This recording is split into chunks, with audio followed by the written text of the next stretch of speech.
रुस्तमपुर गांव में श्याम नाम का एक व्यक्ति रहता था। श्याम एक मोमोज का ठेला लगाता था, इसलिए वो बिल्कुल सुबह उठकर अपने मोमोज बना लेता था और फिर गांव में जाकर मोमोज बेचा करता था, जिससे उसकी अच्छी खासी आमदनी हो जाती थी और उसका घर भी अच्छे से चल जाता था। लेकिन धीरे धीरे उसकी तरह और भी लोग मोमोज बेचने लगे थे, इसलिए श्याम की दुकान पर अब ग्राहक कम हो गए थे। इसलिए श्याम अब हमेशा परेशान रहता था। एक दिन श्याम की पत्नी ने जब श्याम को उदास बैठा देखा तो उसने उससे पूछा, आप आजकल इतने उदास क्यों रहते हैं, बात भी नहीं करते हैं।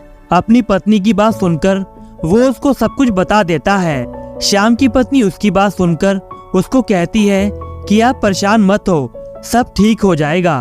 एक दिन श्याम की पत्नी बाजार से कुरकुरे का पैकेट लाती है और उसको पीस कर मोमोज के साथ मिला देती है और एक अलग तरीके का मोमोज तैयार कर देती है और फिर वो मोमोज अपने पति को दे देती है। श्याम उन मोमोज को ले जाकर बाजार में बेचता है और वो इस बात से हैरान हो जाता है कि उसके सारे मोमोज 10 मिनट में ही बिक जाते हैं। वो ये सब देखकर मन ही मन बहुत खुश होता है और अगले दिन से वो और भी ज्यादा कुरकुरे मोमोज लाने लगा था और धीरे धीरे वो एक बहुत बड़ी सी दुकान खोल लेता है। जैसे जैसे समय बीतता गया उसके कुरकुरे मोमोज की प्रशंसा देश विदेश में होने लगी थी और धीरे धीरे उसकी दुकानें और भी शहरों में खुल गई थी।